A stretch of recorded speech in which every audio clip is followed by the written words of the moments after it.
C'est la même famille, c'est Candidat, j'espère que vous allez bien. Alors ce match du PSG contre la Real Sociedad, à tout moment ça aurait pu être un match piège pour ces huitièmes de finale. À tout moment justement t'aurais pu perdre ce match ou t'aurais pu te faire accrocher à domicile. Surtout quand on voit justement le début du match, surtout quand on voit la pression qui a été mise de la part des Basques. Mais au final, le PSG s'en sort très bien en termes de résultats. Par contre, au niveau du contenu, il y a des choses à redire, c'est clair et net. Quand tu vois la première mi-temps du PSG où les Parisiens ont douté énormément, c'est clair que tu peux pas être totalement satisfait de ce match, ça serait se mentir. On a vu justement ce début de match très compliqué de la part des Parisiens avec la Real Sociedad. Dès qu'ils mettaient un petit peu l'intensité dans leur pressing, les Parisiens ils étaient perdus. Et à commencer par Hakimi d'ailleurs, en première mi-temps, sur le début du match, sur les 30 premières minutes, il perd facilement 4-5 ballons qui renvoient facilement à l'adversaire.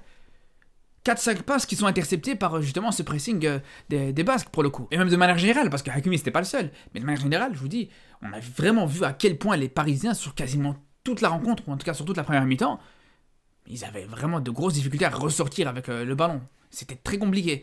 Alors que du côté basque, c'était l'inverse. Les ressorties de balles du côté basque en première mi-temps, elles étaient beaucoup plus sereines. Et c'est là où je vous dis, franchement, quand on voit justement le nombre de ballons perdus comme ça en première mi-temps, quand t'as aucune possibilité de pouvoir relancer proprement, quand tu vois que en première mi-temps Mbappé tu le vois très très peu, à part sur l'occasion qu'il a au début du match, tu te dis vraiment ça aurait pu être très compliqué. Et au final, moi je pense vraiment, le tournant de ce match, c'est pas forcément le fait que sur la deuxième mi-temps, dès le début de la deuxième mi-temps, t'as le Paris Saint-Germain qui a commencé à jouer mieux. Parce que quand tu vois vraiment le début de cette deuxième mi-temps, c'était quand même déjà assez compliqué aussi pour les Parisiens. Tu repartais un petit peu sur les mêmes bases du côté de la Real Sociedad, qui mettait encore une fois les Parisiens en difficulté dans la relance.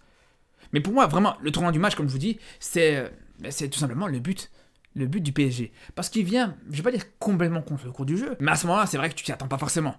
Parce que t'as, on va dire, un match qui était assez équilibré.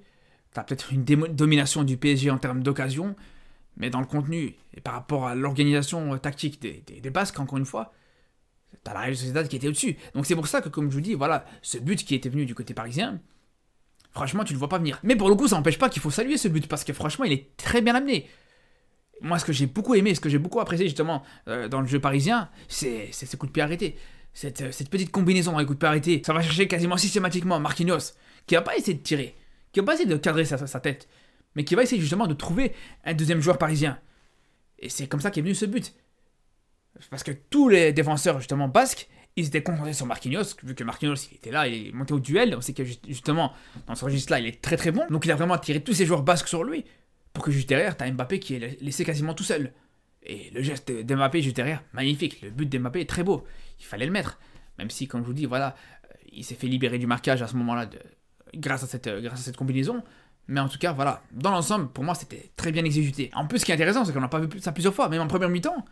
Il y a eu une grosse occasion qui est arrivée comme ça, avec encore une fois Marquinhos qui récupère un ballon sur un corner, pas pour la cadrer, pas pour essayer de marquer, mais pour la renvoyer sur un deuxième attaquant. Et franchement, pour le coup, Luis Enrique, là, sur ce travail-là, on voit que vraiment, il y a sa patte qui a été amenée. Et justement, grâce à ça, grâce à ce but, juste derrière, t'as le PSG qui se met sur un fauteuil. Juste derrière, on a vraiment senti que ça a mis un coup au moral pour les Basques. On a senti que justement, après ça, ils étaient beaucoup moins dangereux, beaucoup moins impactants dans leur pressing. Après, c'est normal, parce que dans le jeu qui était proposé par les Basques depuis le début du match, avec un pressing, avec une telle intensité, il faut que mentalement tu sois à 100%. Et là, quand tu vois que tu as un but de retard, c'est vrai que c'est toujours difficile d'avoir la même énergie. C'est pour ça qu'après ça, les Parisiens, comme je vous dis, pour moi, c'est grâce à ça qu'ils ont facilité les choses. C'est vraiment grâce à ce but sur coup de pied arrêté, qui a été très bien amené. Après, comme je vous dis, à tout moment, tu aurais pu te faire mettre en difficulté.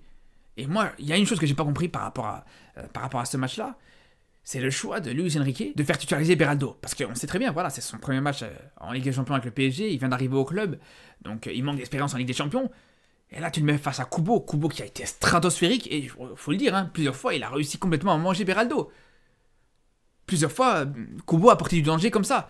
D'ailleurs, c'était là où le plus gros danger du côté de la Real Sociedad venait. C'était avec ces combinaisons entre Kubo et André Silva, comme je vous dis, qui posait énormément de problèmes à cette défense parisienne, et surtout à Beraldo, qui était, comme je vous dis, complètement dépassé par Kubo sur plusieurs situations. Et on a vu justement la grosse différence dès que Lucas Hernandez est rentré. C'était totalement différent. On a senti justement Lucas Hernandez beaucoup plus tranchant, beaucoup plus dur sur Kubo, même si c'est vrai qu'à ce moment-là aussi on a senti un petit peu de fatigue dans les jambes de Kubo, parce que c'est vrai qu'il était très fatigué aussi, il a couru énormément dans ce match, mais moi je pense que dans un match comme ça, Lucas Hernandez, pour moi, il est beaucoup plus légitime de démarrer cette rencontre, faut être honnête par rapport à ça. Mais bon, voilà, malgré tout, comme je vous dis, ça n'a pas forcément porté préjudice parce que tu gagnes quand même 2-0 face à cette équipe de la Real Sociedad. C'est un résultat qui est assez bon, mais comme je dis, dans le contenu, quand tu sais qu'en face de ça, en face de toi plutôt, c'est une équipe qui est quand même à la 7ème place en Liga, c'est pas l'équipe la plus dangereuse que tu peux affronter dans cette Ligue des Champions. Donc quand tu vois que tu as vraiment douté énormément en première mi-temps, voilà, ça montre qu'il y a des choses encore à corriger d'ici les quarts de finale, si le PSG arrive à se qualifier, même si, voilà, avec ce résultat-là, ce score 2-0 au match aller, je pense qu'il y a de grandes chances de voir le PSG au prochain tour. Après, c'est pas la seule chose que j'ai du mal à comprendre dans le choix de Luis Enrique. Il y a une autre chose que j'ai du mal à comprendre, et ça fait plusieurs matchs que c'est comme ça, c'est le fait de titulariser Mbappé dans l'axe. Alors, on sait que ça peut faire le travail.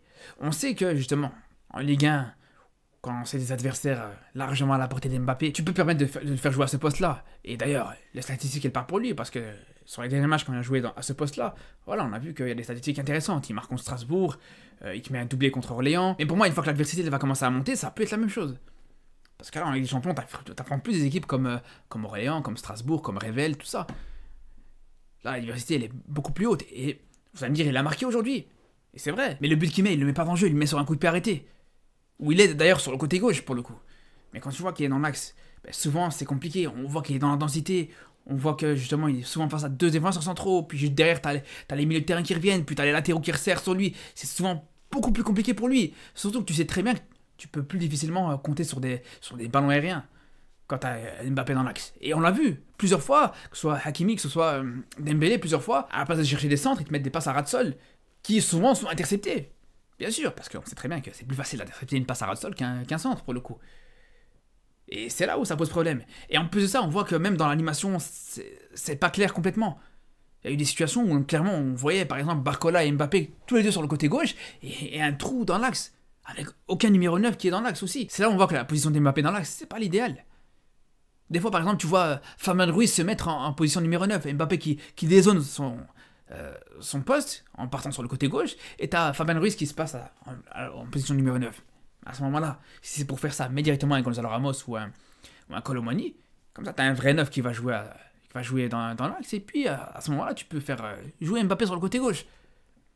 C'est ça que j'ai du mal à comprendre. Au bout d'un moment, il faut être honnête, on sait très bien qu'Mbappé, c'est pas le genre de numéro 9 qui a la qualité technique pour pouvoir dribbler comme ça à l'arrêt. On sait très bien que pour qu'il puisse faire les différences individuelles, il faut qu'il démarre sur un côté, avec seulement un joueur qui ressort sur lui, et là il peut faire des différences, avec sa vitesse, en démarrant en pleine course, en faisant des différences comme ça. Mais à l'arrêt, face à 3-4 joueurs comme ça, avec 2 joueurs en couverture, personnellement, je vois pas du tout Mbappé dans ce profil-là. Je sais pas comment, aujourd'hui, il y en a qui peuvent encore croire en Mbappé à ce niveau-là. Même Dembélé pour moi serait plus légitime de jouer à ce niveau. D'ailleurs, Dembélé, il fait un très très beau match pour le coup. Après, c'est vrai qu'il a joué contre une équipe contre qui il a l'habitude de jouer. C'est le genre de style qui lui correspond le plus. Et même s'il n'est pas directement décisif, mais le travail qu'il fait sur le deuxième but, c'est exceptionnel. Parce que je vous ai parlé en début de vidéo, je vous ai dit à quel point le PSG avait énormément de mal avec les ressorties de balles. Mais là, sur le deuxième but, c'était tout l'inverse. C'était l'une des meilleures ressorties de balles justement du match. Et ça donnait un but juste derrière. Parce que t'as Dembélé qui est là, qui est face au pressing justement de la Real Sociedad. Et puis juste derrière, il arrive à faire la différence individuelle pour pouvoir créer ce décalage, pour pouvoir faire cette différence. Et juste derrière, trouver Fabien Ruiz pour trouver Barcola juste après. Et ça donne ce but qui était magnifique. D'ailleurs, magnifique aussi de la part de Barcola. Après, on a hâte de voir le match retour. Je pense vraiment que ça va être un match intéressant à suivre. Je pense que même si les Parisiens, ils ont un petit peu tué le suspense dans cette double confrontation, ça n'empêche pas que je pense ça va être un match qui sera pas facile non plus pour les Parisiens, justement à Saint-Sébastien. On sait très bien que c'est le genre de déplacement qui est pas facile à faire, même pour les grands clubs de Liga. À chaque fois se déplacer là-bas. Souvent, quand t'as un grand club qui se déplace là-bas, ça arrive très souvent de voir justement qu'il perd des points là-bas. Donc à voir. On a hâte de suivre, comme je vous dis, ce match retour. On aura l'occasion aussi de suivre le match Barça-Naples que j'attends avec impatience la semaine prochaine. C'est mercredi prochain. On aura l'occasion de le suivre, bien sûr, en live comme d'habitude. Et je ferai comme d'habitude le débrief de cette rencontre. Donc je vous dis à très très vite, justement, pour de nouvelles vidéos sur le football européen, sur le football africain. Et surtout d'ici là, prenez soin de vous.